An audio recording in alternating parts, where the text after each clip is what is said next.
ورد على علي المذكور، علي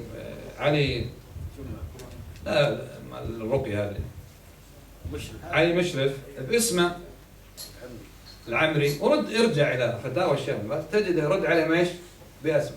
حتى رد على الشيخ الألباني باسمه، رد على الشيخ الألباني له رسالة قديمة مطبوعة اسمها 3 رسائل في الصلاة، رد على الشيخ بن باز باسمه. ما المشكلة في ذلك؟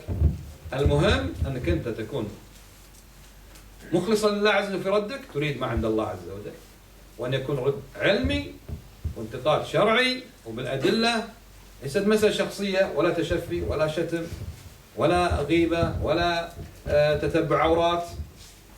فلنكن على هذا المبدأ. أقول يا أخوان، نحن في هذه الأيام أصبحنا أحوج ما نحتاج إليه التصريح بالأسماء، التصريح بالأسماء حتى يحصل التحذير. وأهل العلم نصوا نصا أن من الغيبة الجائزة المشروعة إذا كان إيش؟ للتحذير، إذا كان للتحذير. وأنتم تعلمون أن النبي عليه الصلاة والسلام الحديث مروي وثابت إلى اليوم نقرأه. تأتي امرأة تستفتي النبي عليه الصلاة والسلام عن زوجها أبو سفيان رجل شحيح، إلى اليوم علمنا بأنه شحيح. زوجته صرحت بالاسم والنبي ما قال لا تصرحين، قولي في واحدة من الناس زوجها شحيح، لا، أجابها. وجاءت امرأة تستفتيه أو تستشيره في زواج فقال أما معاوية فصعلوك لا مال له، وأما أبو جهم فلا يضع العصا عن عاتقه، يكون معناه أنه يضرب النساء، وقيل معناه كثير السفر ويعني يهجر الزوجة بكثرة سفر. بالاسم وموجود بالأسانيد، إلى اليوم الأمة تسمع معاوية لا صعلوك لا مال له، وأبو جهم لا يضع العصا عن عاتقه، وأن فلان شحيح.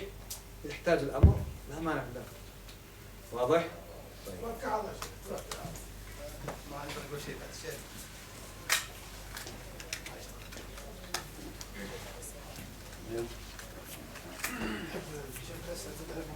لا اللي يبي ما اللي يبي يسجل يلا انت تختار. بس في مجموعة عند ابو يوسف ما عندي مشكلة. تفضل ابو يوسف اول سؤال. بس واحد مش مجموعة خلها. لا مجمعين. شوف الاخ هنا. انا والله اتمنى الشيخ وين الشيخ؟ الاخ هنا. تفضل. السلام عليكم شيخ. دقيقة بس دقيقة.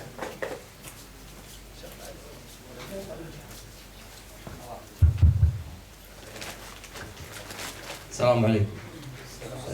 شيخ، هل يجوز دخول مجلس الأمة ترشيح وترشح؟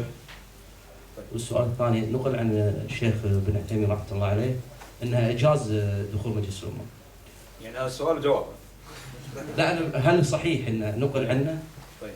والسؤال الثالث، إذا رأيت شيخ يتكلم عن أنواع التوحيد وذكر وزاد الحاكمية، هل هذا مبتدع؟ جزاك الله خير.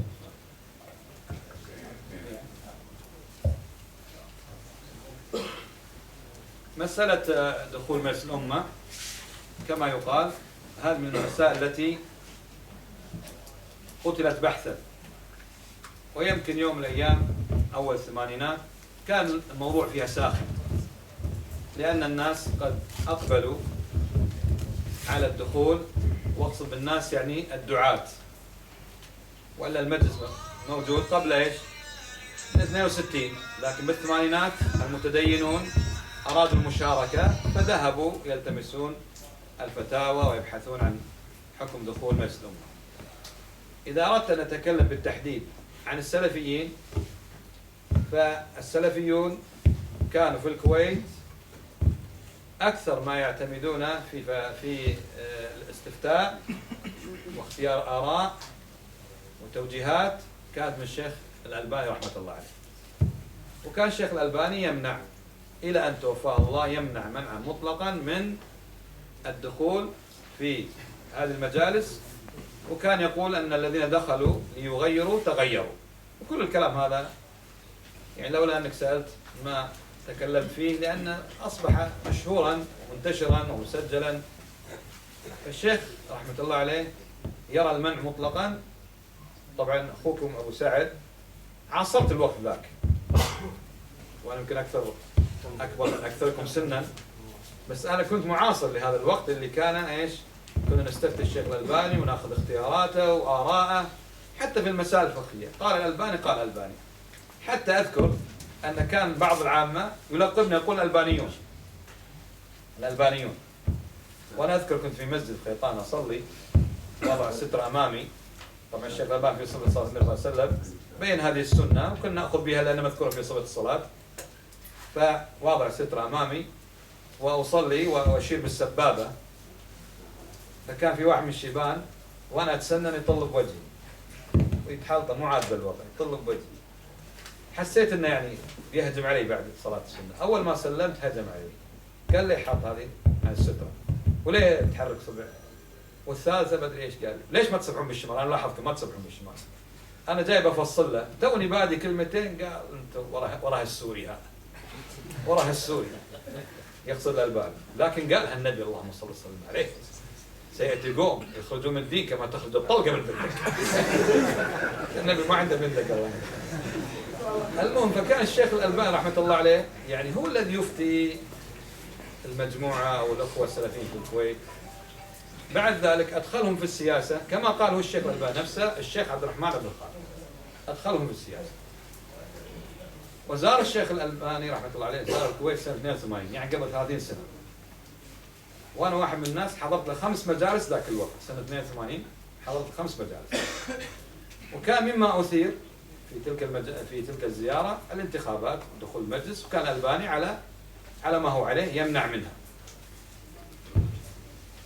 طبعا أخوكم محدثكم بنفسي واجهت واحد من اللي أكبر منا سنا، قلت الشيخ الألباني يقول الانتخابات لا تدخلون، ودخلتم أنتم. فقال لي هكذا بالحرف الواحد، قال شوف الألباني خذ منه تصحيح تضعيف حديث، لكن واقع الكويت ما تأخذ من الألباني، تأخذ من الشيخ عبد الرحمن. أنا أجيبك حتى لهجته، قال تأخذ من الشيخ عبد الرحمن. فالمسألة أخذوا من الشيخ عبد الرحمن الخالق الله يحفظه ويحسن له الخاتمة موضوع التدخل في السياسة. دخلوا قبل أن يستفتوا الشيخ ابن عثيمين والشيخ بن باز، هذا شيء أنا معاصره بنفسي. بعد ذلك طبعا في دورات، كل ما جت دورة في ناس بترشح نفسها قامت تفكر، راحوا ناس وذهبوا أخذوا فتاوى من الشيخ بن باز والشيخ ابن عثيمين وقد أجاز لهم ذلك. وكانت فتواهم إن إيش؟ أنا أدخل عشان أطبق الشرع، علشان أخفف الفساد، علشان أزيل الظلم. فالعلماء قالوا بما أن تدخلون بهذه النية حتى تخففون الظلم، حتى تزيلوا الفساد، حتى تطبقون الشرع، ادخلوا. وفي الحقيقة هذه الفتوى يعني ممكن أن نقول أنهم استندوا على فتوى علماء وأكابر ومعتبرون وأفتوا بالجواز، ودخلوا بناء على فتوى علماء. لكن انظر إلى السؤال وانظر إلى الجواب، خاصة كلام الشيخ عبد الله بن باز. الدخول لتطبيق شرع الله، الدخول لتخفيف الفساد، الدخول لإزالة الروافض، الدخول لإزالة العلمانيين والليبراليين. لما دخلوا وأخذوا يمارسون السياسة والدخول، كل هذه الدعاوي كادت أن تندرس وتذهب. قاموا يطالبون بالدستور ومستعدين يموتون في سبيل الدستور، قاموا يطالبون بالديمقراطية ومستعدين أن يموتوا في سبيله.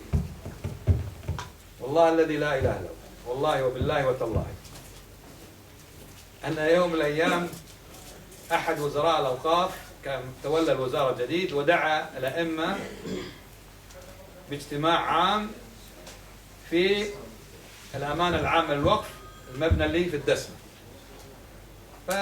وأنا أخوكم أحد الأئمة، وكنت موقوف أكثر من 4 سنوات، سلط عليه واحد. وبعدين رجعت بعد جهد كبير، توني راجع إلى الإمامة والخطابة بعد توقيف استمر 4 سنوات وشهرين.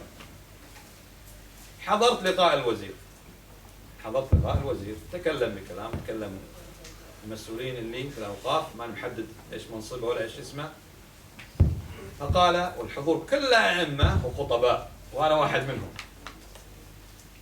قال هذا المسؤول، مش الوزير، المسؤول، قال ونحن في بلد، أعيد وأكرر، الحضور إيش؟ أئمة وخطباء، ونحن في بلد قد أنعم الله عز وجل علينا بأعظم نعمة، ألا وهي الديمقراطية. والله أنا الأئمة ذو كلهم وأنا منهم بقى. ليش؟ لأن أنا توي موقوف وفي واحد متسلطين علي، يعني أنكرت بقلبي وهذا يجوز شرعا. لكن انظر أعظم نعمة من الله بها علينا في هذه البلاد الديمقراطية. خلينا نطبق عليها ما قلنا قبل قليل. الديمقراطية هي الإسلام ولا غير الإسلام؟ إن كانت الإسلام فليقل نحن في بلد قد أنعم الله علينا بأعظم نعمة، نعمة الإسلام. وإن كانت غير الإسلام فكيف تكون الديمقراطية هي أعظم نعمة وعندنا الإسلام، عندنا الأمن والأمان. شوف، فبعد ما دخلوا، الكلمة أنا كررتها مرارا وأكرر الآن بالمناسبة، بعد ما دخلوا الديمقراطية على أنها ضرورة، كما كان بعضهم يقول ما الديمقراطية إلا حمار أمتطيه لتطبيق الشريعة. حمار كانت الديمقراطية إيش؟ حمار مضطر لأن يمتطيه ليطبق الشريعة. كانت الديمقراطية ضرورة ليأخذوها، أصبحت الآن هي الضرورة التي يسعون إليها. كانت إيش؟ يدخلونها للضرورة فأصبحت ضرورة. إيش معنى تصبح ضرورة؟ حينما نقول مثل الكهرباء ضرورة، الصحة ضرورة، التعليم ضرورة، يعني شيء مضطرين إليه، من غيره إما أن نهلك وإما تتعسر حياتنا. اسمها إيش؟ ضرورات. هذه ضرورات حياتنا، المعيشة. فهم كانوا يدخلون ديمقراطية لماذا؟ لماذا؟ للضرورة، حمار نمتطيه لتطبيق الشريعة. وإلا بهم جعلوها الديمقراطية هي من الضرورات التي لا يستغنى عنها، حتى قالوا في شعاراتهم إلا الدستور. وهذه كلمة إلا الدستور كلمة باطلة، حتى من الناحية اللغوية باطلة، لأنك ذكرت المستثنى ولم تذكر إيش المستثنى منه. إيش معنى إلا الدستور؟ لازم تحط لنا مستثنى منه. هل تريد أن تقول مستعدين أن نضحي بكل شيء أو أن نسكت عن أي شيء إلا الدستور؟ هنا عاد اتضح بطلان هذه الكلمة. لأنك إيش؟ لو واحد كفر بالله، لو سب الله، لو سب النبي صلى الله عليه وسلم، لو استهزأ بالإسلام، لو أهان المصحف، هذا كله لا معلش إلا الدستور، هذا اللي لا نتنازل عنه. ينضربون من أجله وينفقون أموال من أجله ويتسمون باسمه. الحركة الإسلامية، الحركة الدستورية الإسلامية، ايش معنى حدث؟ حدث اختصار ايش؟ الحركة الدستورية الإسلامية، حدث. مثل حماس اختصار حركة المقاومة الإسلامية، حماس اختصار لكذا الكلمات. حدث اختصار ماذا؟ حركة الدستورية الإسلامية، لكن بدأ يقول حركة الدستورية قالوا ايش؟ حدث. هذا معناها. أما السلفيون تكبر عليهم أربعة، اللي هم كانوا اسمهم يتسمون باسم السلفية، فدخلوا مع الإخوان، ما بقي إلا أن يكون حدث رقم 2. تدخلهم بانتخاباتهم، بطروحاتهم، كله الله المستعان. كنا يا إخوان إذا دخلت في مجلس تجد الناس هيئتهم لهم هيئة والله تختلف عن الإخوان، في لحاياهم، في ثيابهم، في كلامهم. دليلك من صححها؟ ضعيف، سنة، بدعة، إيه والله هكذا كنا. أصبح الآن الدستور والدستور، فلان السلفي، الحركة السلفية، المش عارف ايش السلفي، الإحياء التراث، وهو إلا الدستور والدستور ويصرخ ويتكلم بشد. إيش صار؟ المسألة اختلفت. هل هذا الذي أفتى به الشيخ بن باز الشيخ العثيمين؟ هذا السؤال. عندهم فتوى، نعم عندهم فتوى، لكن هكذا صورة الفتوى؟ هكذا صورة الفتوى؟ ارجع إلى كلام الشيخ العثيمين وما يقول عن الأحكام الوضعية. ارجع إلى كلام العلماء وما يطلع الأحكام الوضعية، لأنهم يطالبون بالأحكام الوضعية ومستعدون أن يموتوا في سبيله. حتى قال بعضهم: هل مر الدستور نقف بالشمس. يطالبون بعقوبة من يطالب بإيش؟ بتعليق الدستور. يريد أن يشرعوا القانون أن الذي يقول تعليق الدستور هذا مثل يعني ارتكب جريمة يعاقب عليها القانون ويسجن أو نحو ذلك. وين الكلام الأول وين الكلام الثاني؟ فأنا أقولها بكل صراحة، فتاوى العلماء ما تنطبق على ما يفعلون، ما تنطبق. طبعا على طول يخوفون الناس: الشيطان يعدكم الفقر. لما دخلنا صار فينا وركبونا، والشيعة فعلوا، والليبراليون، ولا خلوا الناس الفقر بين أعينهم. ليس لهذه الدرجة. لو ما كان في مجلس ولا كان في ديمقراطية ايش راح يصير؟ في المقابل يا أخي أين قول الله عز وجل: ولو أن أهل القرى آمنوا واتقوا لفتحنا عليهم بركات من السماء والأرض؟ أين قول الله عز وجل: ومن يتق الله يجعل له مخرجا ويرزقه من حيث لا يحتسب؟ أين قول الله: ومن يتوكل على الله فهو حسبه؟ أين قول الله عز وجل: إن تنصروا الله ينصركم؟ يا أخي ادعو الناس إلى التقوى، إلى التوبة، إلى شكر النعم. تدري يا أخوان اليوم الناس لا تشكر الله إلا قليلا.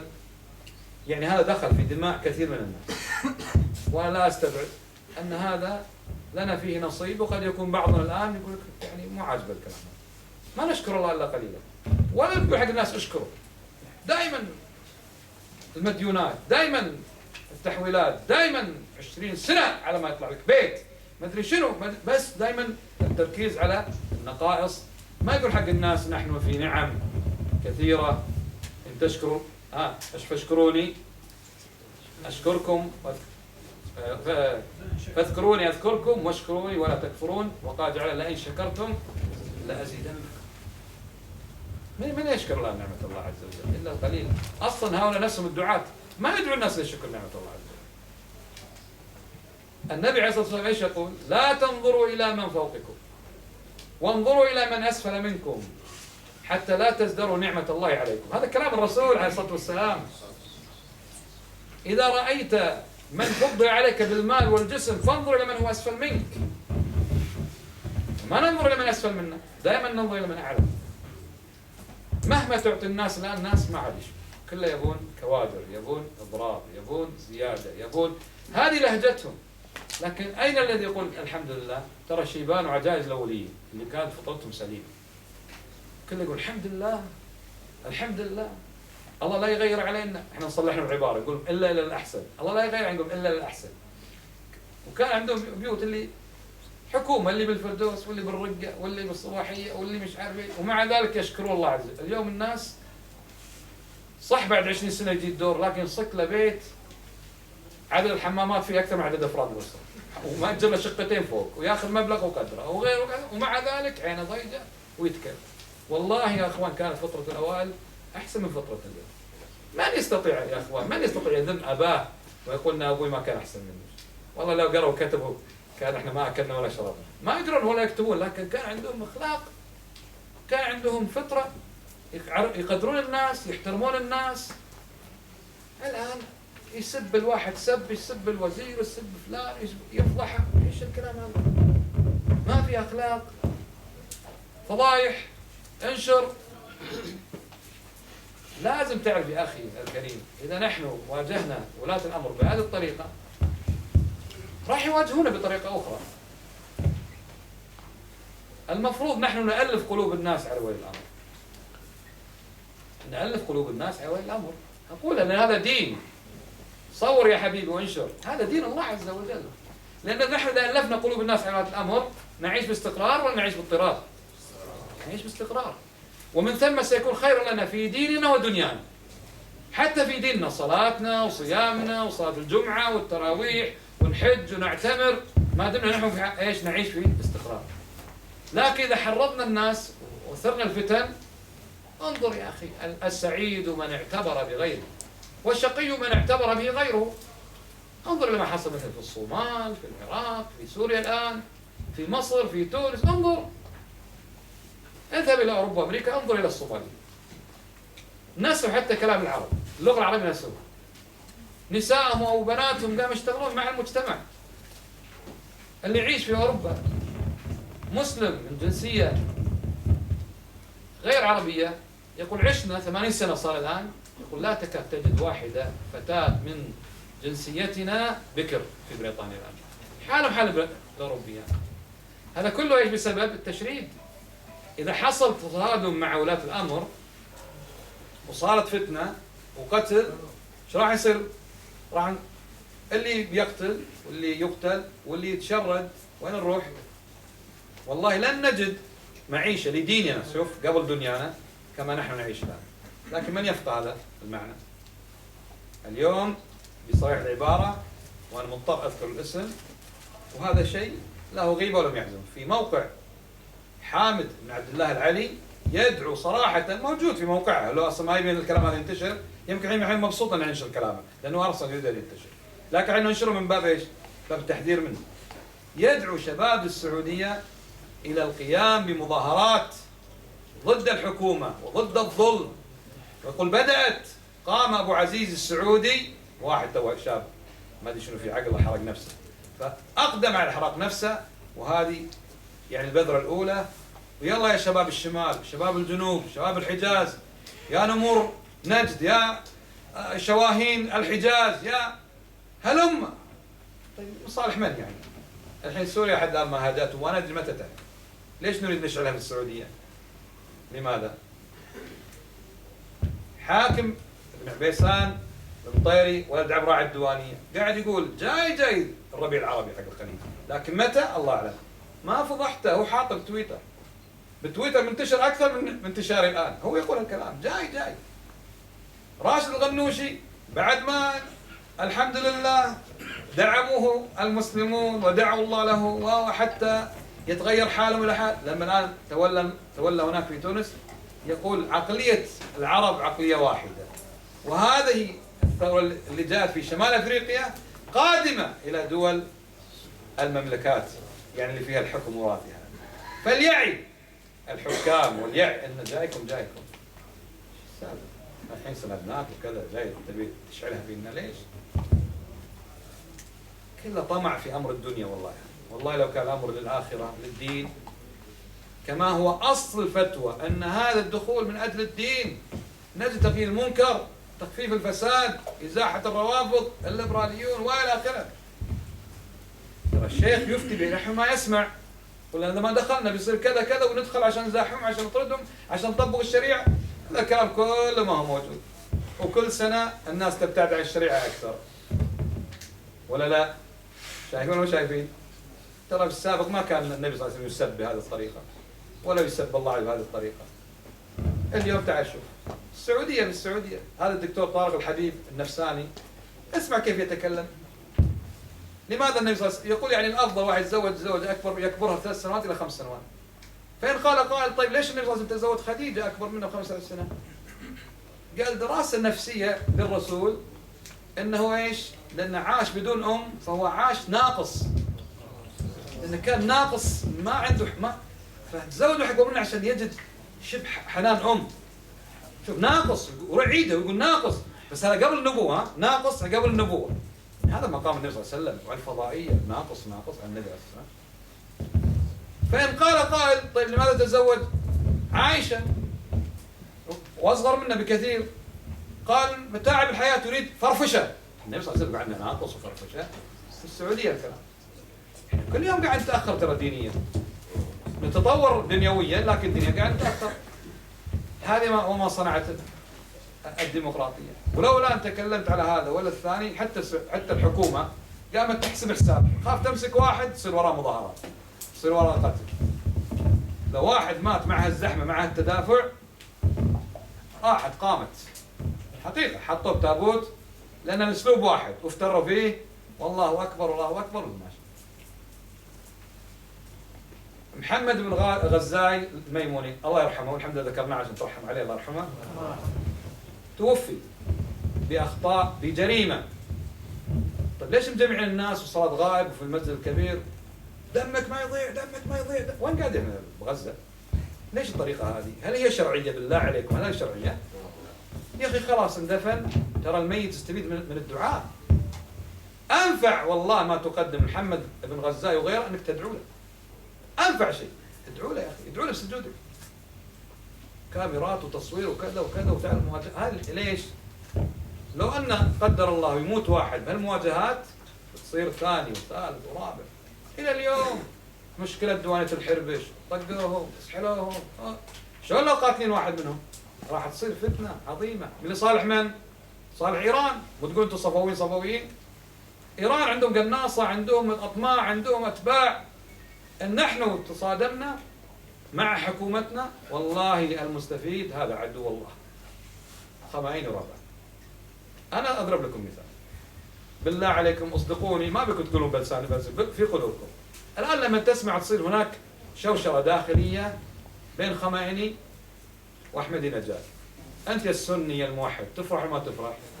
تفرح. حيلهم بينهم والله يزيدهم، صح ولا لا؟ صح ولا لا؟ بل بعضهم قال احنا ليش ما ندعم الأهواز علشان ايش؟ نشغل إيران وتنفيذ مخططاتها في الخليج وفي الكويت وفي البحر. صح ولا لا؟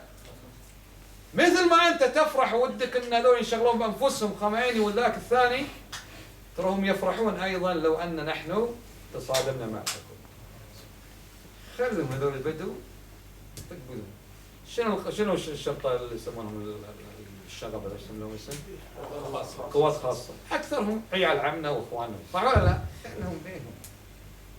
الروابط كلها طبيب أسنان وطبيب مش عارف ايش، ربعنا احنا اللي كلها قوات خاصة. صح ولا لا؟ بعد ذبحنا صالح من؟ ترى ذاك يستانس والله العظيم. اوعوا روح. عسى ما واحد قال لكم الكلمة هذه وصحتوا لا شو معطينا مبطينا. شوف الانبطاحي، شوف مسبات، سب. شيش هذا مو دين يا أخي. تعال خلينا نحكم شرع الله فيما بيننا. نستعمل عقولنا في فهم النصوص. ترى النبي صلى الله عليه وسلم مش عبث أمرنا أن نصبر. كل واحد يعرف ينفجر. ترى الصبر أصعب بكثير من الانفجار. ولا لا؟ كل واحد يعرف يعصب. روح مدرج في عشرات الآلاف كلهم غضبانين. لكن لا تكاد تجد رجل حليما. إن فيك خصلتان يحبهم الله. إيش فيك خصلتان يحبهم الله؟ الحلم والأناة. كون إنسان يحلم يعرف يتصرف. النبي عليه الصلاة والسلام ذكر الداء والدواء، قال ستجدون بعدي آثرة، ناس تاخذ وتخليكم، وأمورا تنكرونها وقال بالشرع، قال اصبروا حتى تردوا على الحوض، قال أدوا الذي عليكم واسألوا الله حقكم. انظر إلى هذا.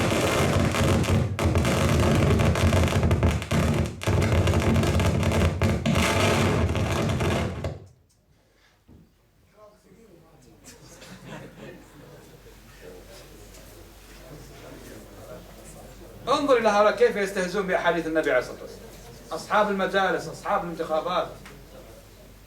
يقول الربيع وإن ضرب ظهرك وأكل مالك. هذا كلام النبي محمد صلى الله عليه وسلم. كلام محمد صلى الله عليه وسلم. بعضهم تجرأ قال هذا ضعيف. حديث ضعيف. تو أدرك أنه ضعيف. وصحيح مسلم. وله شواهد وغير خارج مسلم. لكن انظر إلى أهل العلم ماذا يقولون. يقول شيخنا ابن تيمية رحمه الله عليه كلمة والله عظيمة، والله اللي يستوعبها يعرف قيمة هذا الكلام النبوي. والله يقول عن كلام النبي عليه الصلاة والسلام وما ينطق عن الهوى إن هو إلا وحي يوحى. يقول النبي عليه الصلاة والسلام قال وإن ضرب ظهرك وأكل مالك، لو ضرب ظهرك وأكل مالك هذا حق خاص، ويحق لك أنك تدافع عن نفسك وتمسك مالك وما تخليه يضربك ولا تخليه، يحق لك. لكن أرشد النبي صلى الله عليه وسلم أن نتنازل عن حقنا الشخصي طاعة له عليه الصلاة والسلام. هذا الآن بين أمرين. وسأضرب لك مثلا بشخص هو أقل شأنا بكثير من رسول الله صلى الله عليه وسلم. لو أن شخصا ما ضربك فجاء والدك وأنت بار فيه فقال يا ولدي خلاص هذا يعز علينا وجارنا اتركه، تقول لا والله حقي ما قال أقول لك اتركه أنا أبوك وأقول لك. إذا أنت طيب وبار بوالدك خلاص أبوي طلبني، أبوي قال لي شو أسوي؟ عطني واحد طيب يقول غير هالكلام، يقول خلاص ما دام أبوي طاح علي يقول لي خلاص ما أنا أبوك اتركه. صح ولا لا؟ شو يقول الشيخ ابن تيمية؟ وين ضربك؟ إذا ضربك الحاكم يا أخي مش طاعة لأبيك، طاعة لرسول رب العالمين. يقول اتركه حتى لو ضربك، حتى لو أكل مالك، وهو ما ينطق عن الهوى. هادي مهدي جاءنا بالهدى ودين الحق، علم من علم الله الذي علمه أنك لو رديت عليه لطلبك الشخصي ستحصل فتنة عظيمة، راح يروح طلبك الشخصي وتروح البلاد والعباد ويذهب حتى الدين. فأيهما أولى؟ الشريعة جاءت لتقليل المفاسد، خليه يضرب ظهره وياكل مالي، ولا أني أنا أعمل مشكلة كبيرة تؤدي إلى فتنة عظيمة في المجتمع يذهب معها الدين والدنيا. انتبهت؟ فيقول شيخ الثمين إن ضرب ظهرك وأكل مالك فهذا اعتدى على حقك الشخصي، والمسلم على استعداد أن يتنازل عن حقه الشخصي طاعة لرسول الله صلى الله عليه وسلم. ومع هذا يا أخوان خلاص خلينا نتكلم عن بلدنا. ترى بلدنا يا أخوان حكامنا مو قاعد يأخذون حقنا الشخصي، انتبهوا لهذا الشيء. مش قاعد يأخذ شيء بجيبك خذا منك ولا أرض صادرها عليك، هذا من أندر النادر. قاعد يأخذون أشياء عامة، مش ما يأخذون معقول أن الناس كلها برتبة واحدة. قاعد يأخذون أراضي ولا بترول ولا مناقصات ولا سمى شيء، إن إحنا مجتمع ما شاء الله حاظي القوائم هذه كلها. حسب ما واحد يفوق شيء مكشوف، فلان باق وفلان عنده وصار، وكلها يمكن استغفر الله أكثر من فقهنا في ديننا نفقه السرقات الحاصلة في المجتمع. ما أخذ منك حق شخصي. النبي عليه الصلاة والسلام يخبر بذلك قال ستجدون آثارات. شوف حديث صحيح وصريح ونص ان الناس تاخذ وتخليكم، فماذا تأمرون؟ قال اسألوا الله حقكم وأدوا حقهم، اصبروا حتى تردوا الحوض علي. هذه واحدة. أو الثانية. الثالثة يا أخي ليس في الحديث دعوة للحاكم انك ايش اضرب الناس واخذ اموالهم. الحديث ما ينص على هذا ولا يدل على هذا. يا من تستهزئ بحديث رسول الله صلى الله عليه وسلم، ترى الحديث ما رخص النبي صلى الله عليه وسلم للحاكم أن يضرب الناس ويأكل أموالهم. يا عبد الله يا مسلم، هل تعلم بأن الله حرم الظلم على نفسه؟ لم يأذن لنفسه أن يظلم، فكيف يأذن للحاكم أن يظلم الناس ويضرب ظهورهم ويأكل أموالهم؟ الحديث ليس فيه الدعوة إلى هذا، وإنما الحديث يقول فيما لو ظهر هناك واحد ظالم وضربك، هذا أيضا حرام عليه، لكن اصبر لمصلحة أكبر. هذا معنى الحديث. وإلا الناس هؤلاء يشوهون الحديث ويقول شوفوا يقول الحاكم يلهب ظهورنا، يقول الحاكم ما أنا قلنا يلهب ظهورنا. الظلم انتبهوا، الظلم حرم الله على نفسه، ما يحرم على الحكام. هل يعقل الله يحرم الظلم على نفسه؟ يقول ولا يظلم ربك أحدا، إن الله لا يظلم مثقال ذرة. يا عبادي إن حرمت الظلم على نفسي وجعلت بينكم محرما فلا تظالموا. ما يجيز الله عز وجل ولا رسوله صلى الله عليه وسلم الظلم للحاكم أن يضرب الناس ويسحلهم ويلهب ظهورهم ما يجيز لهم ذلك. وإنما المعنى فيما لو تسلط عليك ظالم اصبر.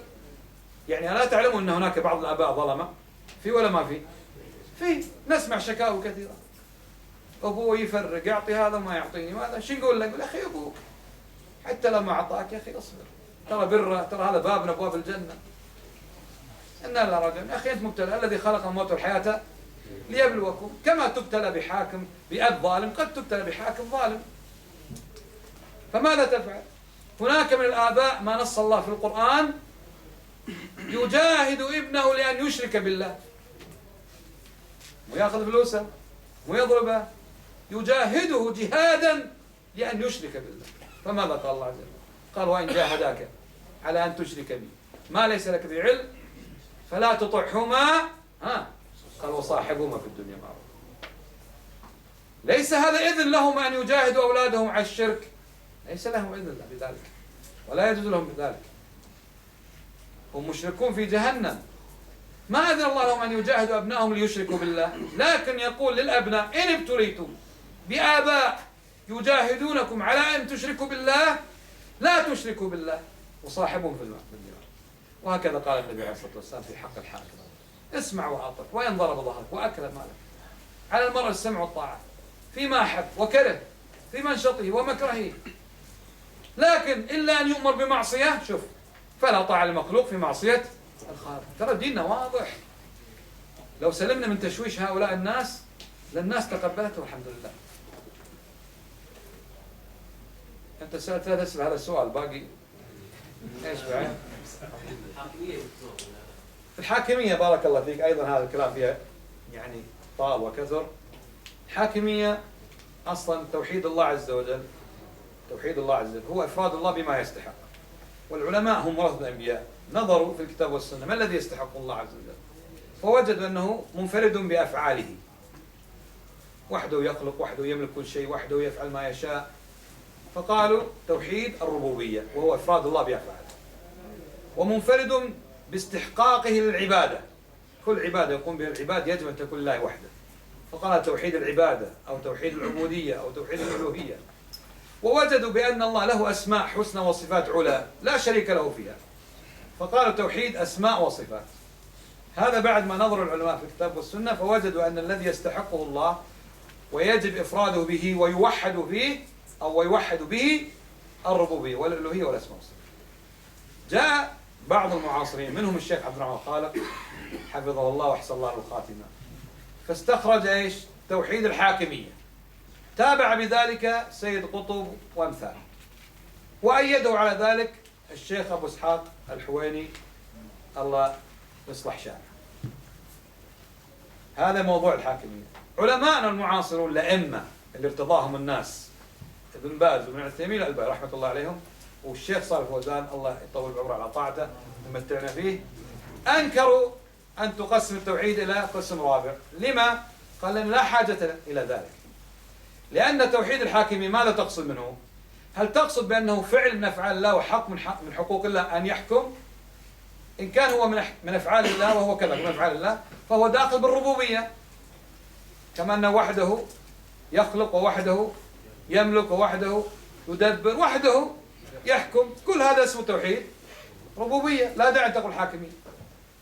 الثاني إن أردت توحيد الحاكمية يعني أننا أعمالنا يجب أن نطبق الشريعة وأن نحكم ما أنزل الله، كما يجب أن نصلي لله ونصوم لله ونذكر الله لله ونقرأ القرآن لله، كذلك نطبق الشريعة لله. فإذا من هذا الباب هو داخل في توحيد الألوهية أو العبودية أو العبادة. إن أردت أن الله من أسمائه الحكيم ويحكم، إذن هذا أسماء وصفات، فما الداعي أن تقول هو إيش؟ توحيد حاكمية، ما الداعي؟ أرادوا بذلك والله تعالى أعلم أن يصلوا إلى النتيجة أن الحكام كفار. لماذا كفار؟ لأنهم أخلوا بالتوحيد وهو توحيد الحاكمية. ما أرادوا ذلك، ما أرادوا ذلك. لا تتهم الناس، طيب نحن هذا اللي فهمناه منكم، إذا ما تريدون ذلك صرحوا، صح؟ ليش تخلي التهمة تلبس عليك؟ شوف رب العالمين، رب العالمين العظيم الكبير الجبار قال نفر من اليهود، نفر من اليهود قالوا يد الله مغلولة، رد عليهم ولا ما رد؟ هو خالق العظيم الجبار الكبير، وهذا شيء من اليهود ما هم شيء. رب العالمين رد عليهم قال غلت أيديهم ولعنوا بما قالوا بل يداه مبسوطتان ينفق كيف يشاء، رد عليهم. إذا أنت تقول لا مش قصدي بالحاكمية حتى أكفر الحكام فأنت أحد رجلين، بين إذا ما هو قصدك، ثم إذا الغيه ما دام هو داخل في الربوبية والألوهية والأسماء والصفات، لماذا تخصصه بالذكر؟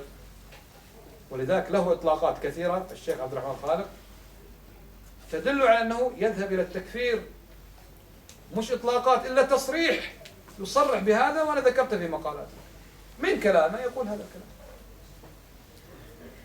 معاي انتبه؟ لكن الآن العجب العجاب لما سقطت بعض الدول أو بعض الرؤساء الآن فيما سموه زورا وبهتان ربيعا، ما ذهبوا ليحكموا الشرع. وين توحيد الحاكمية؟ أين توحيد الحاكمية؟ إذا كل هؤلاء الذين قاموا والذين سيقومون مش موحدين الله توحيد حاكمية. ومنهم أردوغان اللي بعضهم يقول أحبه في الله.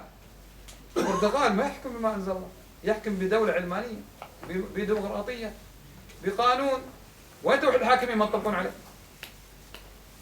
لذلك يا أخي خليك مع ابن باز. والله العظيم، والله العظيم خليك مع ابن باز. هذا رجل هدى. من حاولوا حتى الروض حاول تجميع أخطاءه ما وجدوا. أشياء عادية لأنه ما هو معصوم. رجل هدى، والله رجل هدى. انظر إلى كلامه وانظر إلى تحقيقاته وانظر إلى فتاواه.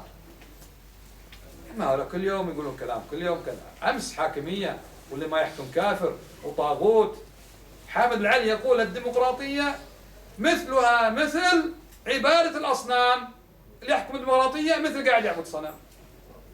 والآن يتراكضون الديمقراطية وفرحان وأبيات شعر طلعها في إخوان مصر ومستانس يقول لك حين حسن البنا بشر البنا في قبره ان الاخوان وصلوا الانتخابات. امس تقول ويا ليت راحوا شطبه. والله ما شطب الكلام ما زال موجودا. كعباد هو عباد الاصنام سواء الديمقراطيه. يعني انا ماني عارف اذا واحد طبقها غيركم عباد اصنام طبقتوا انتم بردا وسلامه. شدين هذا.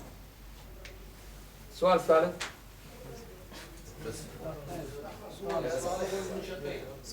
خلاص طيب. في أسئلة شيخ والله واجد يا شيخ واتمنى على عجالة يعني. شيخ يقول يعني قنوج عن الحرية والشريعة. جزاك الله خير. شنو كان يقول يعني عن الحرية والشريعة؟ قنوشي نعم.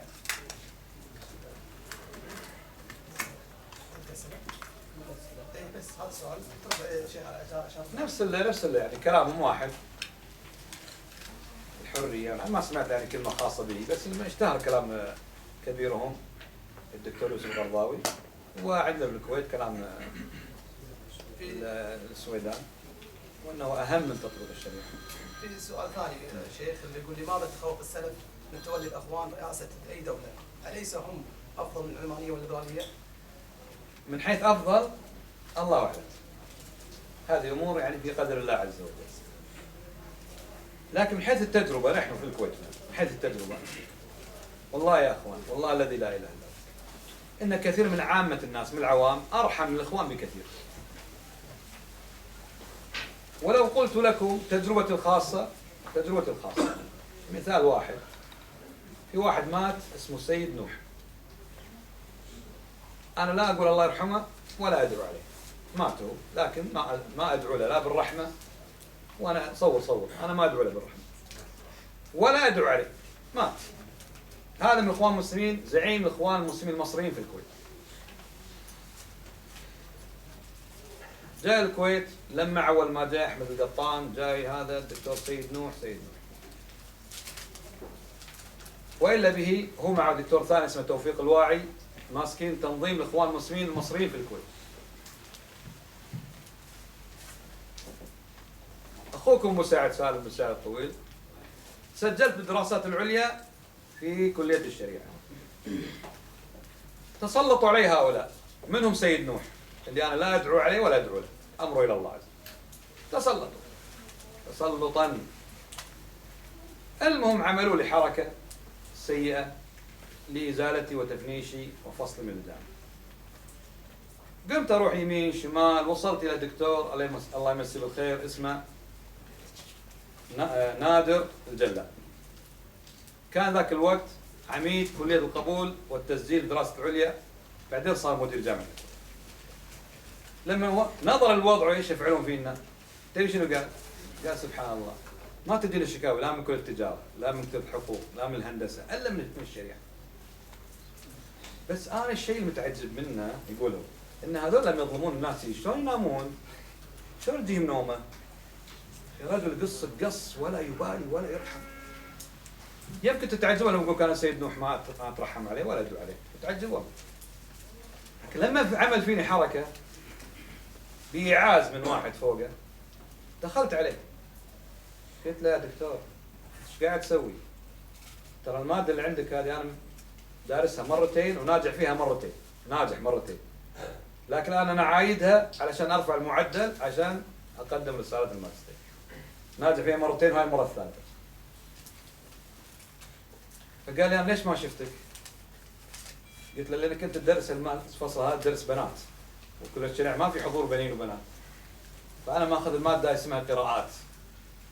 قال لا كان المفروض أنت تراجعني. قلت طيب هذا أنا الحين مراجعك. قال لا الوقت خلاص راح 20 درجة حتاخذ فيها صفر. إن خذيت صفر آخذ بالامتحان 80 من 80 ما استفدت شيء، لأن أصلا أنا كنت جايب 80. عايد المادة ليش؟ علشان أجيب أكثر من 80 علشان تأهلني أكمل الدراسة. هوني قال لك لا أنت صفر. دكتور الله يرحم والديك، تكفى، طلبتك، ما يصير، لا تسوي كذي. قال لي امسكوا انفسكم. قال ما عنديش الكلام ده. شراسه. ليش؟ قلت له انا ذو عيال وعندي زوجتين وعندي اطفال ومديون والمقاول بايقني. وانا طالع بعثه ترى 20,000 دينار راح ارجعها للحكومه اذا انت سويت فيها الحركه. ارحمني ارحم ترحم. قال ما عنديش الكلام ده. قلت اني ذو عيال. ارحم. والله ابى ان يرحمني. شو هذا؟ شراسه فيهم يا رجل. شراسه، حزب ما يخرش الميه مثل ما يقول. ربعهم اللهم اغفر لي ولاخي. غيرهم الله يقصهم. اقسم بالله ان ابن صباح ارحم منهم. والله هذا انا عمري 50. انولدت في عهد عبد الله السالم. بعدين عشت في عهد صباح السالم، وعشت اكثر شيء في عهد جابر الاحمد صباح. والحين الشيخ صباح. اربعتهم اقسم بالله في حياتي ما رايت واحد منهم. لا بعزة، لا مقبره، لا خريج الضباط، ما بحياتي رايت واحد منهم. انولدت، درست، تعالجت، تخرجت، توظفت، تزوجت، قرض اجتماعي، طلع لي 70,000، بنيت بيت، علاوات، طلعت تقاعد لحد الان مش معاشي ولا اشتري ولا واحد منهم. عمري ما جيت حق واحد طال عمرك وحبيت شت ولا ماشي حال الناس. لكن هذولي الله لا يسلطهم عليهم. والله يا اخوان واقطع ربعي واقطع، بس ما يرحمون الناس يا اخي. اكثر العوام اللي مسكوا الوزارات وغيرهم يرحموك شوي. هذول ربعي وبس، حزب. شوف الحين مصر ايش صار؟ ليش الناس الحين تكاد تطلع من جلدها؟ قال لك الناس راحت رقصت بميدان التحرير، واللي مات واللي داس بالسياره واللي انحرق واللي داسوا بالجمل واللي مش عارف ايش. جو هذول بعد برد دخلوا انتخابات قالوا بس انتم هذا، وبعدين ما راح ننزل رئاسه. الحين نزلوا رئاسه. اخوان وبس. هل قاعد يسوون؟ ما يمسكون شيء الا تولوا عليه واستاثروا به لانفسهم وظلموا ظلما للاخرين. انا اقول الله يسلطهم عليهم. هم شو يقول؟ طيب ولا مسكوا تجد طاعتهم ولا ما تجد؟ لا تلف وتدور. لا يبغى شلف ودور. اذا مسكوا صاروا حكام وهم مسلمون، نحن على نفس الوتيره نسمع ونطيع حتى لو كان اخوان. هذا دين الله يا اخي. هذا الله يبتليني مثل ما يتسلط علينا وزير ولا رئيس قسم ولا مش عارف ايش. اخواني صار رئيس حكومه. اخواني شو نسوي؟ نسمع ونطيع. لكن نسال الله ان لا يتمكنوا. كما قال الشيخ صالح العيدان، مش سالم الطويل. وين الحيدان وين سالم الطويل؟ علما وقدرا وسنا. الشيخ قال اسال الله ان لا ينتهي، ان لا يتولى الاخوان المسلمين السلطه. اسال الله. وانا اقول اخي انا اقول امين. يلا ما نقايش. شيخ وزير الحيدان يقول انا اقول امين. هذا المشكله. نعم. في سؤال اخر شيخ اللي هو يقول لك عن الشيخ عثمان خميس، ذكر عده اسامي في التواصل او تويتر بالاكونت ماله يوجه الشارع الكويتي للتصويت لهم في فتره انتخابات اللي طافت، فما رايك في هذا رايي بالشيخ عثمان وغيره. انا رافع ايدي بالمره. هذا التوجه رافع ايدي بالمره على الانتخابات بالمره. صح يا صباح؟ سأل علي ذوم الايام صباح. من متى هذا الكلام؟ مو الحين، من زمان. حتى الصباح زعل علي. وهذا سؤال اخر. جزاه الله خير ان شاء الله. سامحني والله من شفتك اتصلت قلت والله قلبي طيب. احسن الله عزيز. اسمع بارك الله فيكم يا اخي. انا على وتيره واحد من ذاك الوقت. انتم اهل المنطقه هذه اكيد فيكم رشايد. تذكرون انا مره قلت وتكلمت في مقر مبارك دويله. اول التحرير كان زاير حق مبارك دويله خالد العدوه. صباح تكفى انقذني. كلها صغار هذول. اول التحرير الكلام هذا هنا عند التقاطع اللي عند الرابيه.